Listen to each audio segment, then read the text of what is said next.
अस्सलाम वालेकुम students. I hope so कि आप लोग बिल्कुल ठीक ठाक होंगे। और आपका जो है आपको पता है कि मंडे से इंशाल्लाह हम लोग फिज़िकल क्लासेस की तरफ जा रहे हैं। और आज जो है आपका चैप्टर नंबर 10 का थ्योरेटिकली लास्ट लेक्चर होगा, जिसमें मैंने कहा भी था कि लास्ट टाइम हम एस्ट्रोनॉमिकल टेलीस्कोप जो है वो डिस्कस करेंगे।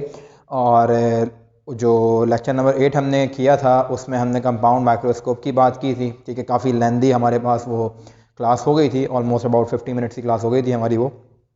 तो लेकिन जब उसको प्रॉपर आप सुनेंगे तो इंशाल्लाह आपको समझ में सारी बातें आ जाएंगी। ठीक है। अच्छा, उसमें एक आखिर में एक चीज़ हम करना भूल गए थे, लेंथ ऑफ कंपाउंड माइक्रोस्कोप की ना, कि लेंथ ऑफ कंपाउंड माइक्रोस्कोप हम निकालने हम कैसे निकाल सकते हैं। देखें, डायग्राम जब बनाई थी मैं दिखाया था कि क्यू ओ और पी ई का जो सम था वो बराबर आ रहा था लेंथ ऑफ कंपाउंड माइक्रोस्कोप के। ठीक है, तो मैं पहले एक लाइन उसकी एडिशन करवा दूं कंपाउंड माइक्रोस्कोप वाले टॉपिक की, लेंथ ऑफ कंपाउंड माइक्रोस्कोप की हेडिंग डाल के 2 लाइनें लिखनी होंगी। और फॉर्मूला इतना छोटा सा आपने वो मैं लिखवा इसलिए रहा हूँ क्योंकि न्यूमेरिकल में यूज़ होता है वो फॉर्मूला ना अक्सर व बेशतर। ठीक है, तो पहले तो हम शुरू करते हैं, पहले तो हम जो है वो काम करते हैं लेंथ ऑफ कंपाउंड माइक्रोस्कोप का छोटा सा एक टॉपिक है, फिर हम एस्ट्रोनॉमिकल टेलीस्कोप शुरू करेंगे और अपनी ये क्लास भी हो सकता है थोड़ी सी लेंथी हो जाए। देखें, वहीं पे आपने कंटिन्यू करना है लेंथ ऑफ कंपाउंड माइक्रोस्कोप को, जहां आपने छोड़ा था माइक्रोस्कोप का topic, length of compound microscope. Heading उसी के साथ ही लगेगी जहां उसकी डेरिवेशन ख़त्म हुई थी उसके बाद। ठीक है, तो ये तो आ गई हेडिंग। अच्छा क्या लिखोगे तुम इसमें? एक छोटा सा सेंटेंस लिखोगे भाई कि length of compound microscope can be found by, कैसे फाइंड कर सकते हैं? हम फाइंड कर सकते हैं इसको L is equals to Q O plus P E. ये फॉर्मूला हमारे पास होता है लेंथ ऑफ कंपाउंड माइक्रोस्कोप निकालने का, L is equals to Q O plus P E. तो ये काम आप जो उसकी डेरिवेशन की थी कंपाउंड माइक्रोस्कोप की उसके पीछे कर लीजिएगा, उसके मतलब उसके बाद में कर लीजिएगा। उसके बाद फिर ये काम करने के बाद हमारा नेक्स्ट टॉपिक शुरू होता है जो कि आज की क्लास का टॉपिक है, वो है एस्ट्रोनॉमिकल टेलीस्कोप का। इसको लिख लीजिए फटाफट से, स्क्रीनशॉट ले लें ताकि हम इसको इरेज करके फिर आगे चले अपने मेन टॉपिक के ऊपर। सही बच्चों, ये तो हो गया काम आज का लास्ट प्रीवियस लेक्चर का जो थोड़ा सा मिस हो गया था।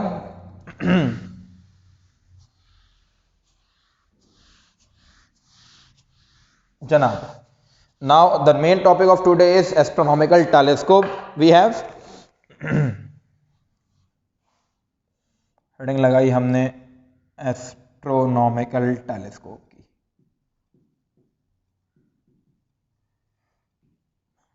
अच्छा, अभी मैं देख रहा था आज की क्लास से पहले स्मार्ट सिलेबस चैप्टर नंबर 10 का, तो उसमें सिंपल माइक्रोस्कोप नहीं है, उसमें सिंपल माइक्रोस्कोप नहीं है। ठीक है, तो इसका मतलब ये हुआ कि इस साल सिंपल माइक्रोस्कोप तो नहीं आना।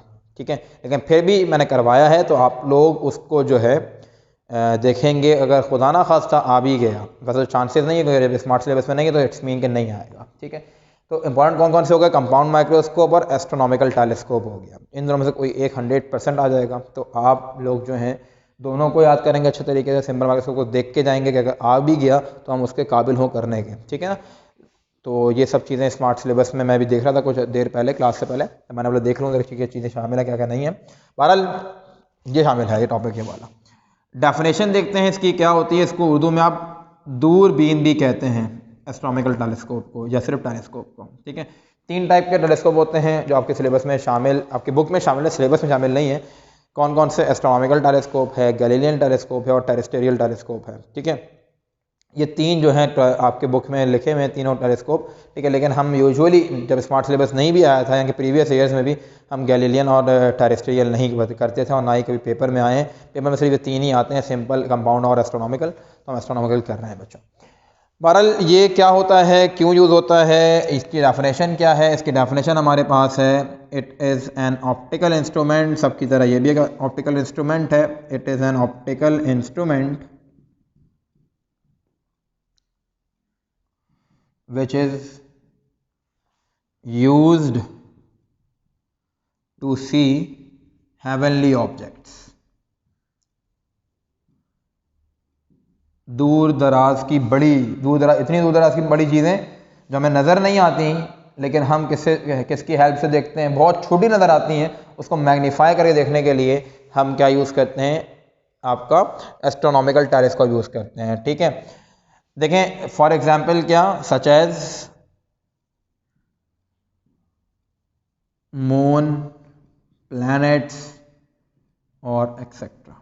ठीक है, ये सब देखने के लिए हम क्या यूज़ करते हैं, एस्ट्रोनॉमिकल टेलीस्कोप यूज़ करते हैं बच्चों। ये तो हो गई इसकी डेफिनेशन। ठीक है, कंस्ट्रक्शन में फिर से वही दो लेंसेज होंगे, ऑब्जेक्टिव और आईपीस, लेकिन यहाँ पे रिवर्स मामला है। कंपाउंड माइक्रोस्कोप में ऑब्जेक्टिव छोटा था, आईपीस बड़ा था, यहाँ पे ऑब्जेक्टिव बड़ा होता है, आईपीस छोटा होता है। ठीक है, तो आइए हेडिंग डालते हैं कंस्ट्रक्शन की।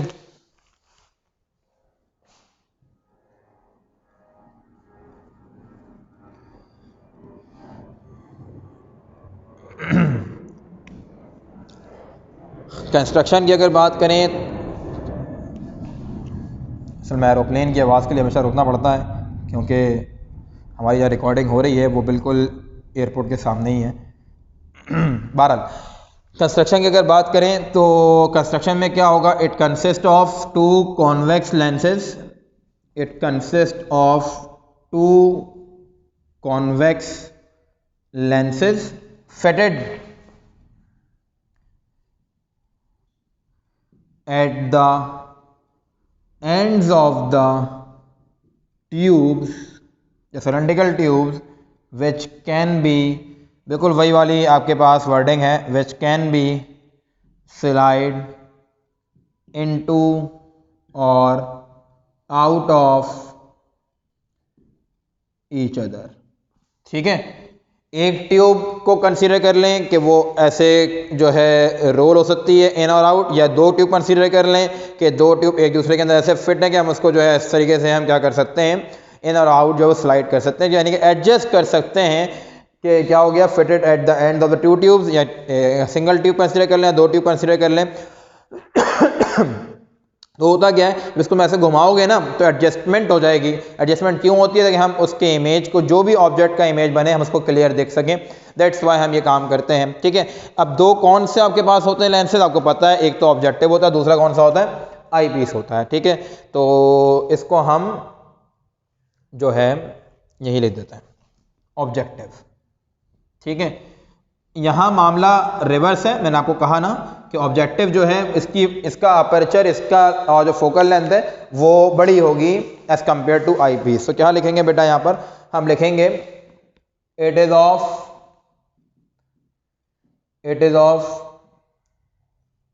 लॉन्ग फोकल लेंथ,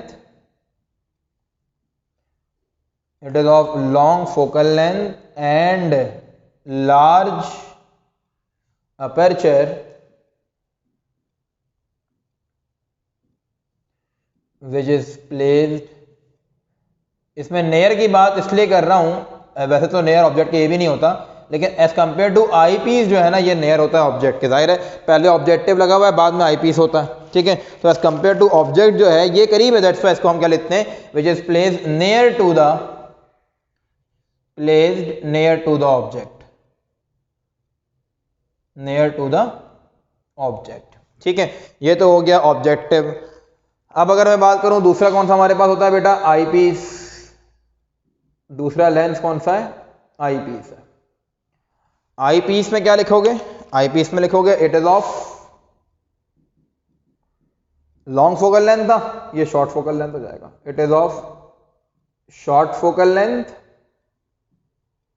ठीक है, एंड स्मॉल अपर्चर, इसके अपर्चर भी कैसा होता है, स्मॉल होता है। And small aperture which is placed near to the eye, ये आई के नज़दीक होगा। ये तो हो गई कंस्ट्रक्शन इसकी। ठीक है, हमारे पास जगह मौजूद है आज, तो हम एक काम करते हैं कि इसमें ही वर्किंग में निपटा लेते हैं। तो वर्किंग के बाद फिर रे डायग्राम जो हम वो उसमें बोर्ड रेस करके कर लेंगे। बहरहाल ये बात भी समझ में आ गई कि शॉर्ट फोकल लेंथ होगी, स्मॉल अपर्चर होगा और ये आई के करीब लगा हुआ होगा। ठीक है बच्चों, अगली हमारे पास क्या हेडिंग होती है, अगली हमारे पास है working.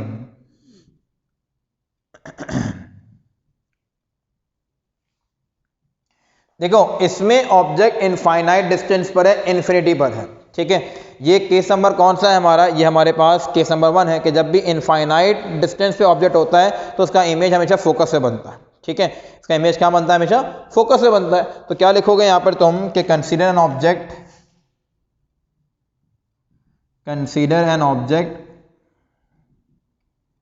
A B is placed at infinity, कहाँ रखा हुआ है, बहुत दूर, इज प्लेस्ड एट इन्फिनिटी। ठीक है, in front of objective, in front of objective क्या सामने रखा हुआ है, in front of objective,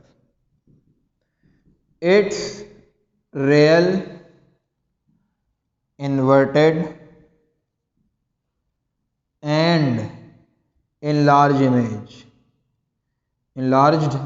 image A dash B dash is formed at FO मतलब focus of an objective। तो ये तो बेटा काम किसका हो गया, ऑब्जेक्टिव का काम हो गया, ये काम किसका हो गया, ऑब्जेक्टिव का काम हो गया। अब काम है आईपीस का, कि आईपीस क्या काम करता है इसके साथ। देखें आईपीस क्या काम करेगा, आईपीस काम करेगा हमारे पास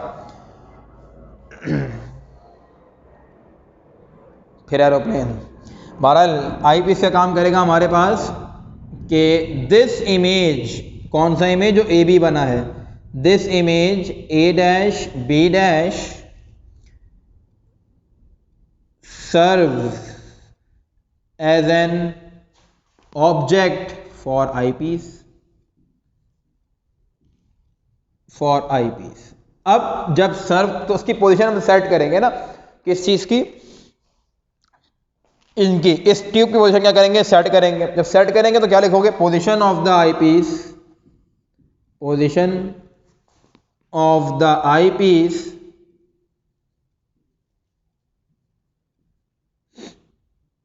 is adjusted such that, अब होगा क्या पोजीशन चेंज करने की वजह से, is such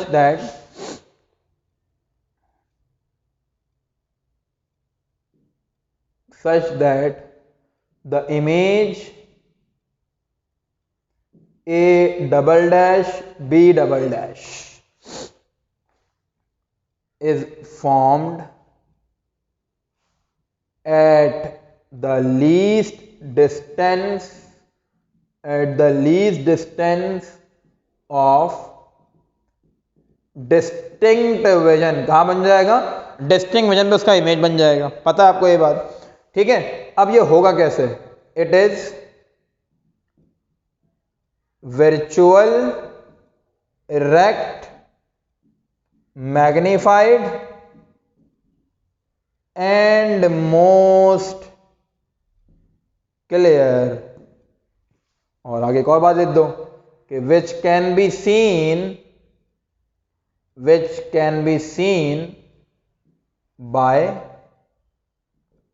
naked eye, आप अपनी आंख से इसको देख सकते होंगे। ये तो हो गई इसकी वर्किंग। एक ऑब्जेक्ट ए बी जो कि कहाँ रखा हुआ है, इन्फिनिटी पर, ऑब्जेक्टिव के सामने, इसका रियल इन्वर्टेड और इनलार्ज इमेज बन गया ए डैश बी डैश, कहाँ पर, इसके दूसरे साइड के फोकस पर। ठीक है बच्चों, अच्छा अब जो इसका इमेज बना ए डैश बी डैश, वो आई पीस के लिए एज अ ऑब्जेक्ट सर्व हो रहा है। जब एज अ ऑब्जेक्ट सर्व हो रहा है फिर हम क्या करेंगे, इसकी पोजीशन को एडजस्ट करेंगे, पोजीशन को एडजस्ट करेंगे इस तरीके से कि इस ए डैश बी डैश का फिर इमेज बनाएगा कौन, आई पीस बनाएगा। उस इमेज का नाम क्या होगा, A double dash B double dash, कहाँ बनेगा, least distance of distinct vision में बनेगा। ठीक है, अच्छा फिर क्या होगा, इट इज वर्चुअल, कैसा होगा, वर्चुअल होगा, इरेक्ट होगा और मैग्नीफाइड होगा जाहिर है as compare to A dash B dash, और इंतहाई क्लियर होगा, और इतना क्लियर होगा कि हम उसको आराम से जो है वो नेक्ड आई से देख सकते होंगे। ठीक है, तो ये वर्किंग है बेटा किस चीज़ की, हमारे पास एस्ट्रोनॉमिकल टेलीस्कोप की। ठीक है, इसका स्क्रीनशॉट प्रॉपर लें, फिर उसके बाद हम जो है वो काम करते हैं रे डायग्राम का, फिर उसके बाद मैग्नीफाइंग पावर का। इतनी बड़ी इसकी मैग्नीफाइंग पावर की डेरिवेशन नहीं है, जैसे कंपाउंड माइक्रोस्कोप की ठीक ठाक बड़ी थी और कॉम्प्लिकेटेड भी थी, इसकी इतनी बड़ी नहीं है, आसान सी डेरिवेशन है इसकी। तो इसका आप स्क्रीनशॉट लें, फिर बाकी काम करते हैं बेटा।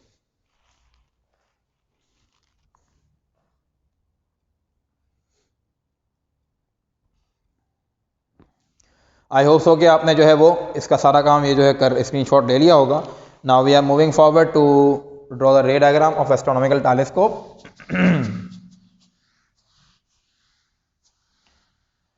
हम कोई चीज़ भूले तो नहीं है, इसकी कंस्ट्रक्शन भी हो गई, वर्किंग भी हो गई। अब इसको हम करेंगे मैग्नीफाइंग पावर।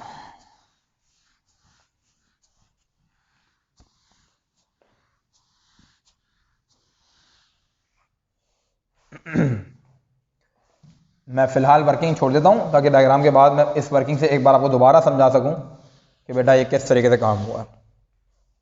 अब आपको पता है कि यहाँ पर हमारे पास जो है वो ऑब्जेक्टिव बड़ा है, आईपीस छोटा है। लिखा था, मैंने इरेज कर दिया जो कि।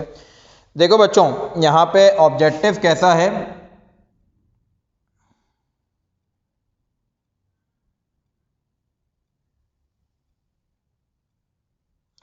ऑब्जेक्टिव का साइज जो है वो है बड़ा, ठीक है, और आई पीस तुम्हारे पास छोटा है।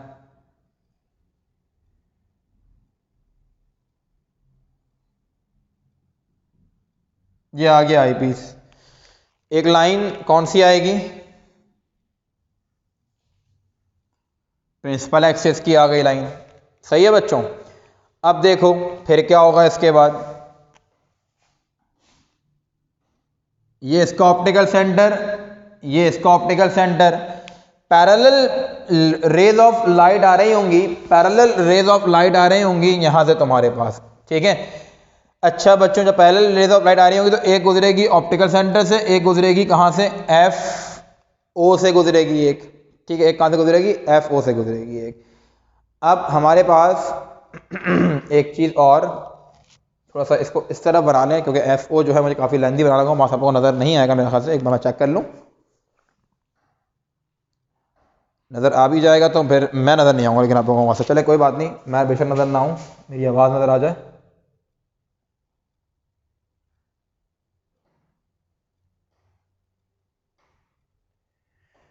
अच्छा बच्चों, अब आपने क्या करना है, एफ ओ, क्योंकि एफ ओ इसका अपर्चर बड़ा है तो फोकल लेंथ भी इसकी बड़ी होगी, ठीक है। जब फोकल लेंथ इसकी बड़ी होगी तो फोकल लेंथ से गुजारनी है हमने एक स्ट्रेट लाइन ना, तो इसलिए मैंने उसको और लेंथी कर दिया वहां पर। देखो अब तकरीबन यहां तक इसका इमेज बनेगा। तो एक तरीका होता है रे डायग्राम बनाने का ना, हमें पता है कि पैरेलल रेज ऑफ लाइट आ रही है, ठीक है। जब पैरेलल रेज ऑफ लाइट आ रही है तो इसकी फोकल लेंथ छोटी है, यहां तक बनना चाहिए इमेज ताकि इसकी फोकल लेंथ भी कवर हो जाए। अब हम क्या करें कि हम इसकी फोकल लेंथ को यहां तक कंसीडर कर लें पूरा। देखो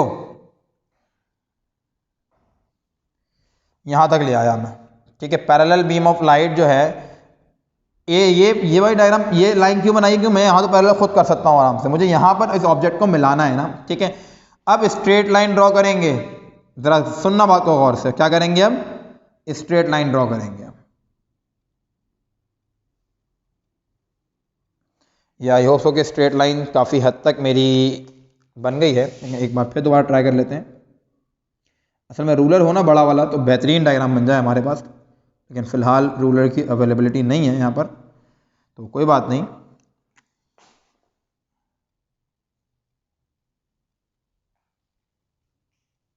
अब काफ़ी हद तक बेहतर है स्ट्रेट लाइन। देखें ये तो हो गई आपके पास स्ट्रेट लाइन। क्यों ऐसे डायग्राम बना रहा हूं मैं, ताकि आप लोग भी सीख जाएं कि बच्चों डायग्राम नहीं बनती, बच्चा बहुत टाइम वेस्ट करता है डायग्राम बनाने में फिर ना। देखें ये तो ऑब्जेक्ट का बन गया इमेज, यहां पर जो भी ऑब्जेक्ट होगी उसका इमेज बन गया। अब यहां से तुम्हें पैरेलल लाइट चलानी है, ठीक है। पैरेलल लाइट चलानी है तो ये तो बन जाएगा तुम्हारे पास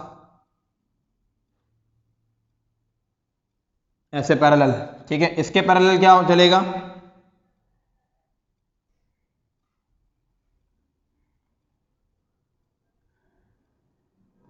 इसके पैरेलल ये हो गया, ठीक है।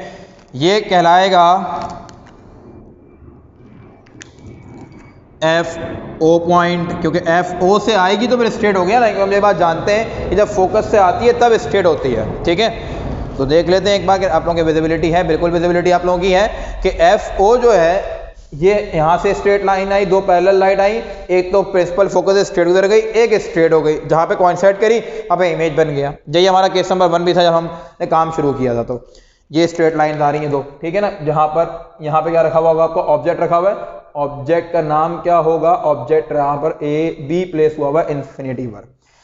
अब देखो ये जो इमेज बना है मैं इसको और थोड़ा दूर ले जा सकता था, लेकिन चूंकि जगह नहीं है वहाँ पर बोर्ड पे हमारे पास, अगर काम थोड़ा हम इधर कर रहे होते वर्किंग को रेस करें तब हो जाता। खैर कोई बात नहीं, यहाँ बन गया इसका इमेज बेटा। ठीक है, इमेज का नाम क्या है, ए डैश बी डैश। अब ये इमेज इत्तफाक से कहाँ बना, इसकी फोकल लेंथ के अंदर बना है, इसकी फोकल लेंथ के अंदर इमेज बना है।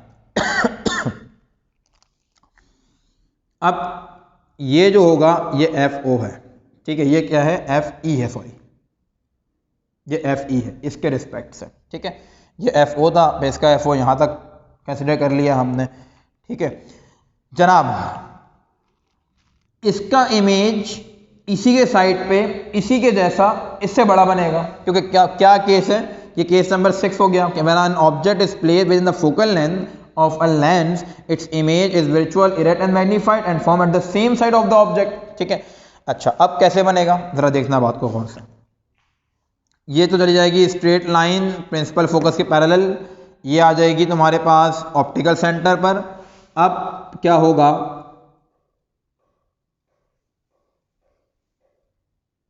ये आ गया मामला,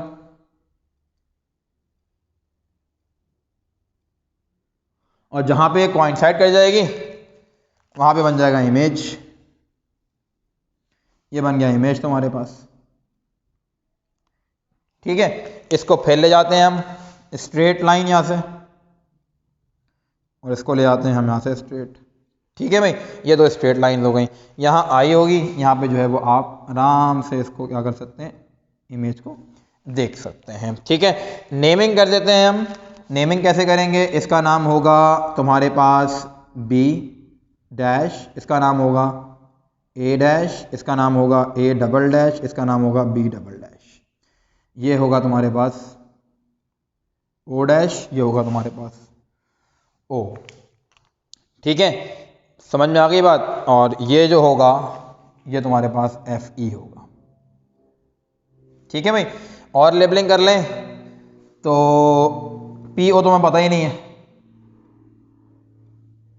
यहां से लेके ये डिस्टेंस ये एफ ओ है, ये क्या है, एफ ओ है, क्योंकि जो हाँ इमेज बनाया ना वो एफ ओ था, क्योंकि इन्फिनिटी से जब इमेज रखा होता है, ऑब्जेक्ट रखा होता है, तो इमेज हमेशा कहाँ बनता है, फोकस से बनता है। तो ये इसका एफ ऑफ फोकल लेंथ है। तो यहाँ से लेकर यहाँ तक का जो फासला होगा उसको हम क्या कह रहे हैं, उसको हम कह रहे हैं एफ ओ। ठीक है, बात समझ में, इसको हम क्या कह रहे हैं, एफ ओ कह रहे हैं। ठीक है भाई, अच्छा जनाब, जब इसको हम एफ ओ कह रहे हैं तो इसको दोनों का नाम जो है एफ ओ और एफ ई कर देते हैं, दोनों का हम नाम क्या कर देते हैं, एफ ओ और एफ ई कर देते हैं। इतना लिटिल बिट डिस्टेंस है, और करीब ले आता हूँ इसको मैं, इतना कम डिस्टेंस होता है कि हमने क्या किया कि इसको नाम दे दिया एफ ई का, ये क्या हो गया एफ ई। ठीक है, इसका आई पी से ना, यही एफ ई भी है, यही एफ ओ भी है। कैसे पता चली ये बात, क्योंकि जब भी ऑब्जेक्ट रखा होता है इन्फिनिटी पर तो इसका इसके फोकस पे इमेज बनेगा, और जो इसके फोकस पे इमेज बना वो इत्तफाक से इसका भी क्या था, फोकस था। ठीक है, यानी कि यहाँ से लेके यहाँ तक जो ये पॉइंट बनेगा ये क्या होगा, एफ ई होगा। ठीक है, ये क्या होगा बच्चों, एफ ई होगा तुम्हारे पास, यानी कि यही पॉइंट एफ ओ भी और यही पॉइंट एफ ई भी है। ठीक है, ऐसे ही होता है। ठीक है, अच्छा जनाब, तो और फिर उसके बाद क्या सिलसिला होता है कि यहाँ से लेके लेंसेज से लेके यहाँ तक का डिस्टेंस जो है वो किसके बराबर होता है, लेंथ ऑफ टेलीस्कोप के बराबर होता है। ये एल आ गया आपके पास। ठीक है, बस इतनी सी इसके अंदर क्या है, लेबलिंग है। ठीक है भाई, अच्छा जनाब, अब हम शुरू करते हैं मैग्नीफाइंग पावर की हेडिंग डालते हैं। ठीक है, ये तो वर्किंग में डायग्राम बन गई। अब इसके बाद क्या हेडिंग मिलेगी, मैग्नीफाइंग पावर की। इसकी डायग्राम भी आसान है और डेरिवेशन भी आसान है इसकी। दुआ कीजिए आप लोग ये पेपर में आए तो आप लोगों के लिए फ़ायदा हो जाएगा। देखिए, मैग्नीफाइंग पावर कैसे फाइंड आउट कर सकते हो, मैग्नीफाइंग पावर को फाइंड आउट कर सकते हो कि मैग्नीफाइंग पावर का फॉर्मूला सब जानते होंगे, अब तो पूरा चैप्टर पढ़ लिया, लास्ट लेक्चर है ये इस चैप्टर का theoretically. Magnifying power can be determined as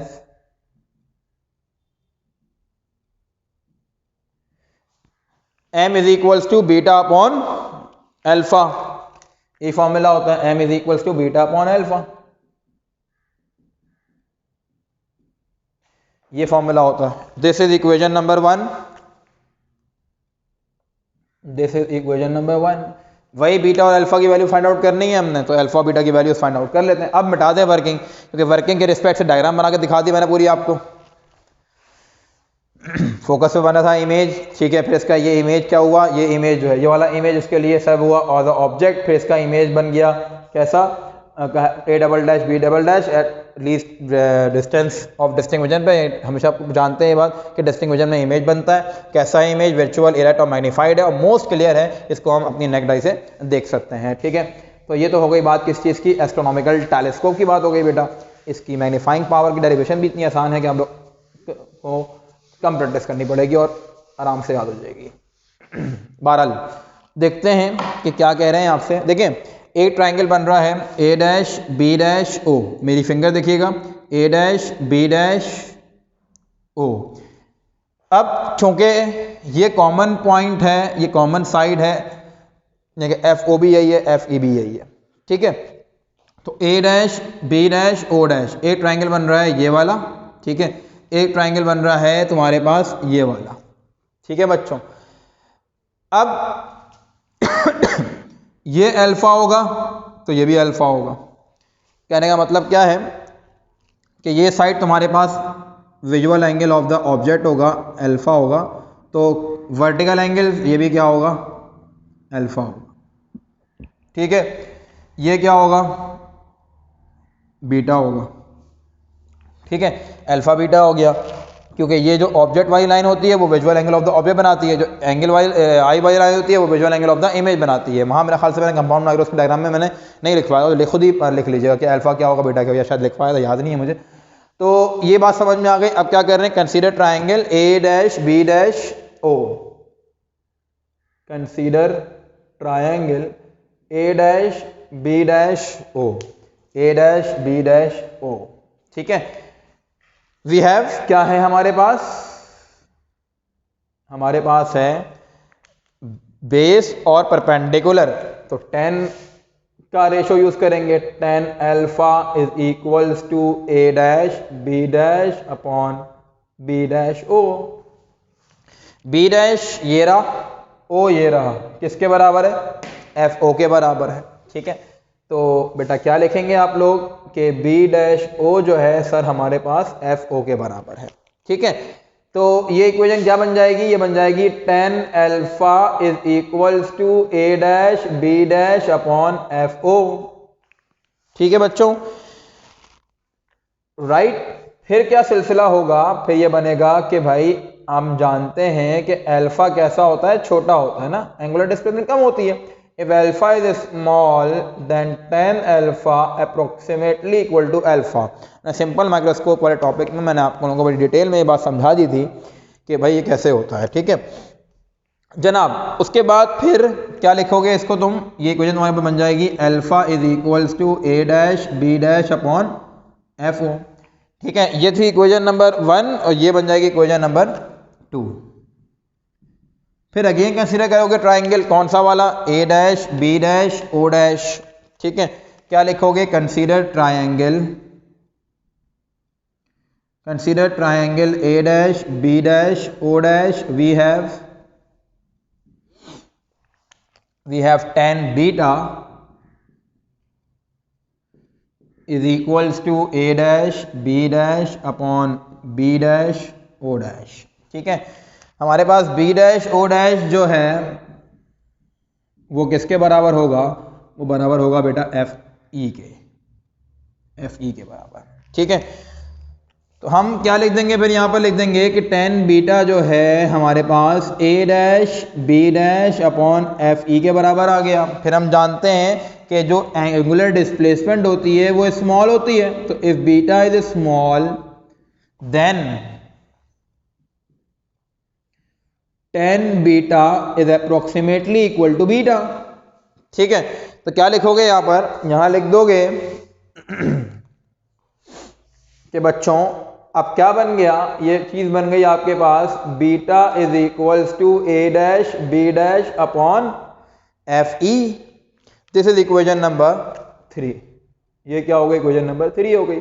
अब तुमने इक्वेशन 2 की वैल्यू और 3 की वैल्यू कहाँ पुट करनी है, 1 के अंदर पुट करनी है। तो क्या लिखोगे कि putting the value of equation number 2 and 3 in equation number 1, putting the value of equation 2 and 3 in equation number 1। जब 1 में पुट करो तो क्या बनता है, ये हमारे पास a dash b dash upon F E over a dash b dash upon F O is equals to m। अब देख रहे हो कि ये ऊपर आने के बाद क्या हो जाएगा, रेसिप्रोकल हो जाएगा। जब रेसिप्रोकल हो जाएगा तो क्या बन जाएगा, m is equals to a dash b dash upon F E multiply by F O upon a dash b dash.